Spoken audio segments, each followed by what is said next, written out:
Welcome to The Crown Season 6 Part 1 Recap. Princess Diana speeds down with William her son to the Prime Minister's mansion. They play 5-on-5 soccer, all for my UK football. She discusses with Tony about potentially giving her an official role in the government, as her voice can influence a lot of people. Relaying this crucial information to the Queen, she denies giving her a chance, citing that now she will know how it feels to be outside of the royal family. Meanwhile, Prince Charles finds out the only royal attending Camilla's 50th birthday celebration is Princess Margaret, so he goes to the Windsor castle, noticing rats when he walks by, to try and convince his mother to attend the celebration, as to show support for Camilla and her potential of being his wife and future queen, turning the tide of the public if she is in participation. But like Diana, he is rejected. Diana, however, is waking up her sons William and Henry, who had just beaten Godzilla in his dreams. They take a jet and plane to Mohammed Fayed's yacht in Saint-Tropez. Prior to this, Mohammed had forced Dodi to leave his fiancée Kelly Fisher to meet with Diana, wanting him to divorce Kelly and make him proud by being with Diana. They spend hours together with the children having fun, swimming and various tomfoolery. During this, Kelly is blowing up Dodi's phone, finding out from the newspapers that he is there with Diana, so he allows her to come by, but on a different boat. On off time, he sneaks off with Kelly. Mohammed doesn't let her come onto the main boat. Stressed about this dilemma, he confides in Diana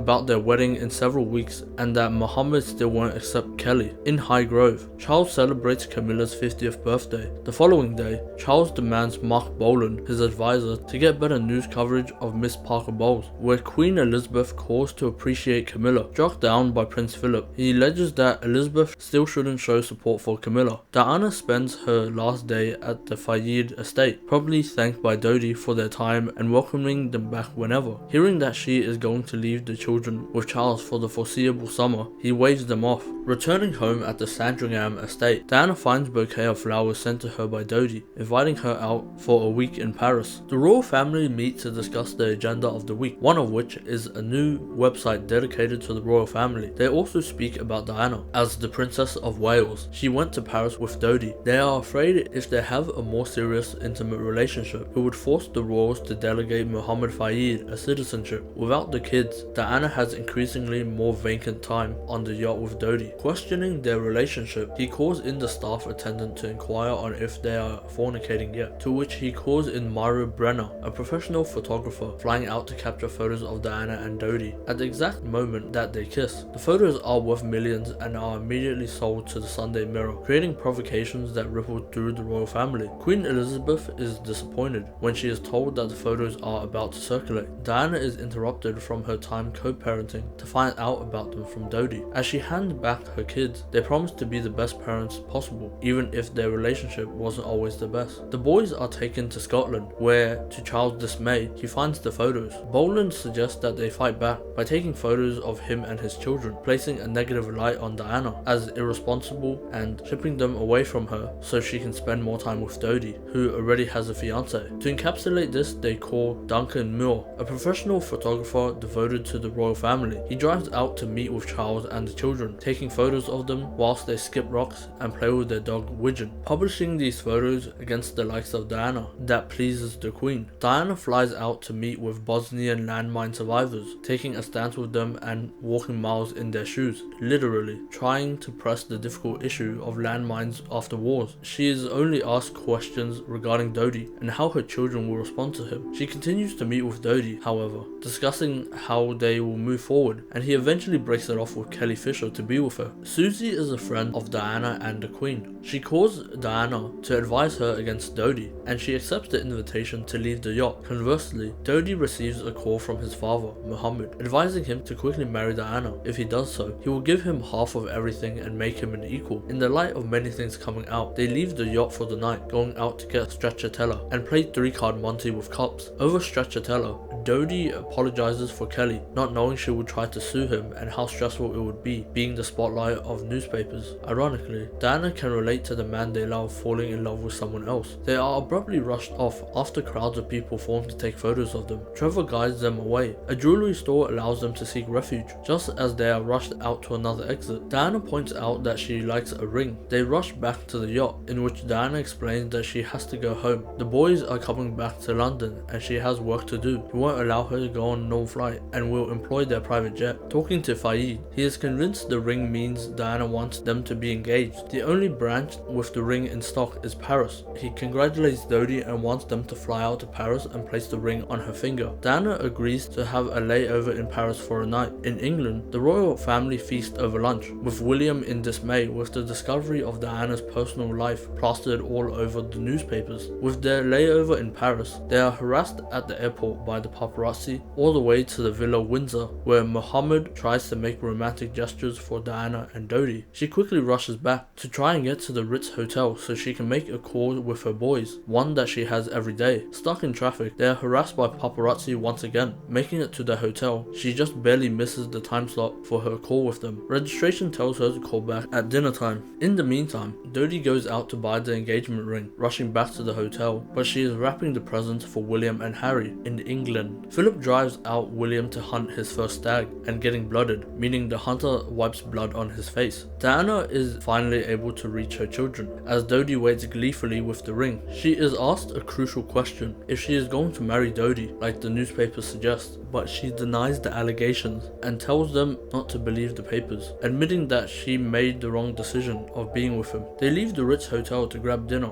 but are bombarded once again by paparazzi. They quickly turn back, fearing that they will be followed the entire way. They dine in at the Ritz restaurant, where onlookers stare. Diana has a panic attack, where they opt to dine in their rooms, provocating Dodie to ask the question. Without hesitation, he is rejected. They have a deep talk, alluding to how he is only proposing to appease his father, and they will always be great friends. After finishing their dinner, Diana suggests that they go to his apartment because all her belongings are there. They try to distract the paparazzi and take a car in the back. However, their driver had been drinking, and when they get in the car, they are harassed once more by paparazzi waiting in the back entrance. A dog walker watches as their car speeds into a tunnel for a crash and bikers chasing after them. He then calls for emergency services to react to the crash. News breaks in the middle of the night. The royal family is informed of Dodie's immediate death upon impact, and Diana has been placed into the hospital. Mohammed is informed of his son's tragic passing. As pressure builds, they find out that Diana has passed. He consoles the boys and tells them of the tragic news. Charles immediately flies out to Paris to visit Diana's hospital, where the hospital attendees mourn for him as they hear shrieks from the room. As he returns to the airport with the casket, mourning ensues from the balconies all the way to the streets. Flying back with the casket, he stops to have bereavement hallucinations, regretting what he had done to Diana, wishing she hadn't gone to Paris and just came straight home. In Paris, Mohammed visits the site and he continues to mourn at a mosque, praying for Dodie's soul. As they take him to be buried, he too has bereavement hallucinations and regrets how much he pushed him to be the best, blaming himself for always wanting more, stopping to question why the West doesn't like him. In Scotland, Queen Elizabeth, Phillips and Charles debate how they should respond publicly with Diana's death. Elizabeth and Phillips are against returning to England and mourning because she was already divorced from the royal family and she needs to be a grandmother to William and Harry. In a turn of events, Charles argues that they need to show support for Diana's mourning. The country is inconsolable and they need their queen to be there for them. Overhearing this conversation, William runs off. Hours pass and they go out searching for him. To no avail. He returns several hours later, drenched in pouring rain. With William's outburst, Queen Elizabeth sees it fit for them to return to England as the entire nation is changing, and if they don't change with it, a revolution could happen. The guys commemorate Diana by walking behind the casket through the funeral ceremony, and Queen Elizabeth gives her speech to the world in mourning Diana's passing. This is where part 1 of the season ends. For a similar sad series, watch this.